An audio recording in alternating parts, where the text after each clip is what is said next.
Colorado. Already have moto number 1 in the books.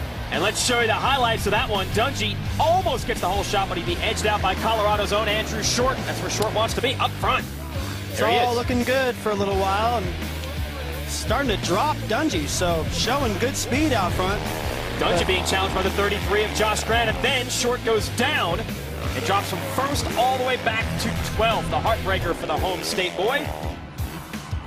Even worse luck for Jake Moss, who was just back on the tour after an injury, and he goes off the track and hurts himself even worse here. Unfortunate for the Rockstar Suzuki rider. Now watch this pass for the lead. Josh Grant going for it around this fast sweeper. 1% faster and his bike would have drifted over that berm. Look how aggressive that move was, and that's what it took. Dungey looks over and goes, well, if you want it that bad, he can have it. Would you say at the top of the show, you got to attack Dungey? That's what Josh Grant did. Look at this battle for third. Tommy Hahn going to muscle his Rockstar Suzuki to the inside of Brett Metcalf's Geico Honda to get third place spot. He's riding with a dislocated shoulder. Unbelievable ride for Hahn. And here's some more muscle. Kyle Regal, Dan Reardon hit once, hit twice, 3 times. Regal's going to take the spot. That's the battle for 9th. Doesn't matter what position you're on. Lucas Oil made Pro Motocross. They're pushing it. Good job for Josh Grant. I'd say it's great. He wins the first moto, takes it to Ryan Dungey straight up. And we'll see if he can capitalize on this momentum and do it again in Moto 2 and take the overall. Here are the results. Not only a surprise to see Grant winning his first moto of the year, but even bigger surprise, Chad Reed in 10th. Andrew Short after that crash was 8th, and Mike Alessi not even in the top 10. Let's send it down to the third member of our broadcast team, Aaron Bates with the Progressive pre-race report. Every rider has their own opinion of showing up early to try to get themselves acclimated here at the High Mile City is a good idea. Mike Alessi came directly from Budds Creek straight here. He's been riding, testing, and training. His main focus this week has been on corner speed. This afternoon, his mechanic added a larger sprocket. They need a little more bottom end power to try to get that 350 SXF up the uphill start. But I just spoke with Mike Alessi, and he said it was a mistake that cost him in that first moto, finishing up at 12th place. He said he's sick to his stomach right now, and the goal is just to get this day over and done. Oh, man, went down there and chatted with Mike. He's definitely a little bit under the weather here. Let's talk about Chad Reed, a rough go of it in the first moto. What's his Rocky Mountain ATV-MC keys to the race? Well, pretty simple. I mean, the start's a given, but real important for Chad, especially you saw the water being put down. He doesn't want to get boosted again.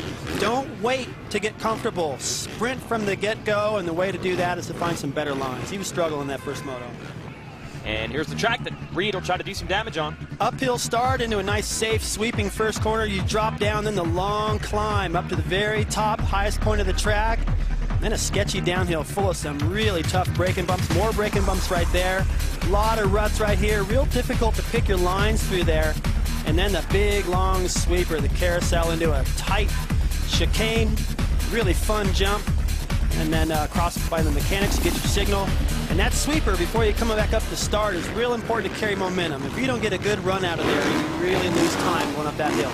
Now, Aaron mentioned acclimating to the elevation, David, but you can't really do that in a couple of days, can you?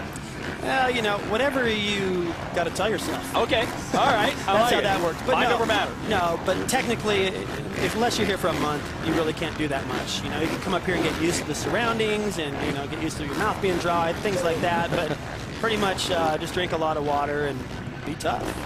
You're going to have to be. As we mentioned at the top of the show, we're not running under the lights this year, and what that allows them to do is make the bumps and jumps bigger because they don't have to worry about big shadows. We've got perfect daylight and perfect weather. Let's go racing!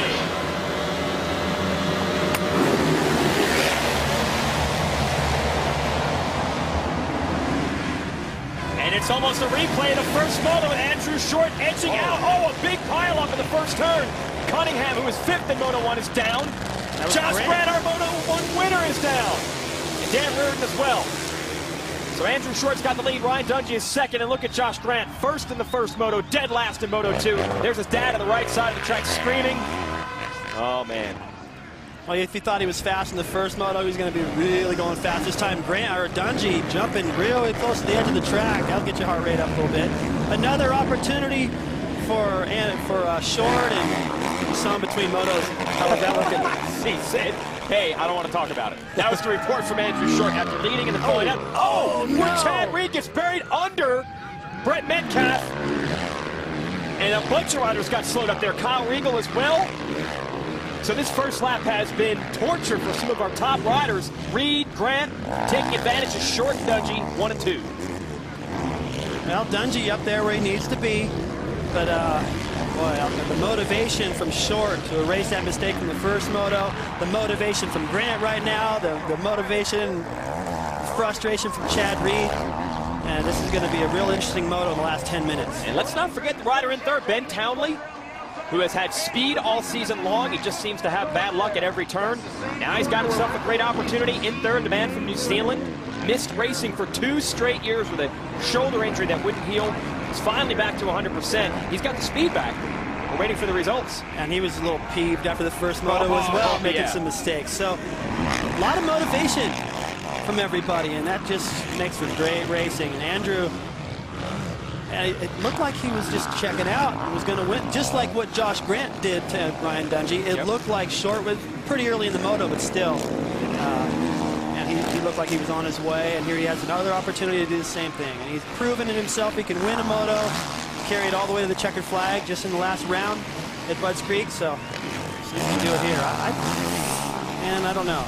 If I had to bet right now, it's tough to get a bet against Dungey or Townley. Both those guys are really solid and might believe they can win a moto more than Andrew does, but that's why we line them up. Hey, that's been the buzz on Short. The last 2 weeks, he's led that second moto, and they got worn down. A lot of people say it's just mental fatigue, that pressure being applied. Let's go back and get your progressive whole shot replay, and we'll show you what happened to Josh Grant on the 33. That essentially might cost him the overall today. Josh way over on the left of the screen, comes into the corner. There's nowhere to go. He gets pinched a little bit, then he finds an opening, and then the front wheel tucks, and he does a complete flip. That's just, only Josh Grant could do that. You know, that reminds me of that Mount Morris deal last year. We did a big flip, the bike wandered along and ran into a car. It's not funny. It is It's hard not to chuckle a little bit. I'm glad that he flipped over and landed that way, so he didn't get run over by anybody. Yeah, but he really didn't hit anyone in that first turn. I'm surprised it worked out that way. Look at the lines there as they try to avoid those big holes. And Townley on the 101 in third, sticking with Dungey. Last couple weeks, sorry, David, been Short Dungey battling for the moto win. Townley wants a piece of that. All 3 of these guys are capable of winning. Every one of these, and they all feel like, okay, no sense getting all nervous just yet. If anybody's nervous, it'd be Andrew, because he's the one that's got it and can lose it. Dungey, points-wise, he's looking at the war as much as the battle, and he's looking good there. Townley's going, hey, finally I get back up here, and I want to blow it again. You know, so there's, like I said before, there's a lot of motivation, a lot going on in their heads, and being such a head game sport, you know, it's really hard to say what's going to happen. Regal, back there in fourth, is proven in Texas he can run up with these guys. He's getting another opportunity to do that and work his way up the ladder a little higher. All right, Dungey going to work on Short now. Okay, last 2 weeks, Dungey was in this position and was able to get the better of him. Can you erase the memory for Andrew Short, or you're like, oh no, here he is again? Well, I don't think Andrew's too worried about the past. He's just thinking about the moment and going, man, I wish I could gap this guy. Yeah. You know, when you're riding as hard as you can, and I know that he's going for it right now. He's not holding back.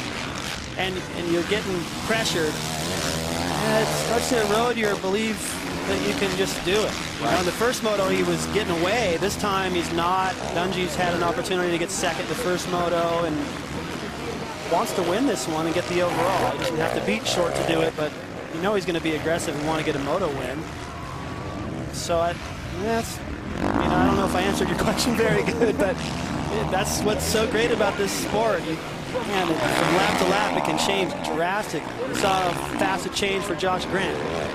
They're all closing in. Dungey now right behind Short. Townley not too far behind Dungey, and then Regal and Metcalf fourth and fifth, not too far back either. Setting ourselves up for some great racing. You see the countdown clock at the top of the screen. 25 minutes and 2 laps left, so a lot can happen, especially with this track changing so quickly. Judging from Dungey's posture and his aggression and everything, and his pace, it looks to me like he's not in any way comfortable and trying to settle for anything and looking at the war that much in this moment. It looks to me like he's really trying to keep the pressure on Andrew and get a win here. Well, we've got a perfect setup for a great race here in Colorado. Andrew Short, Ryan Dungey, and Ben Townley all over him. Lots of fun.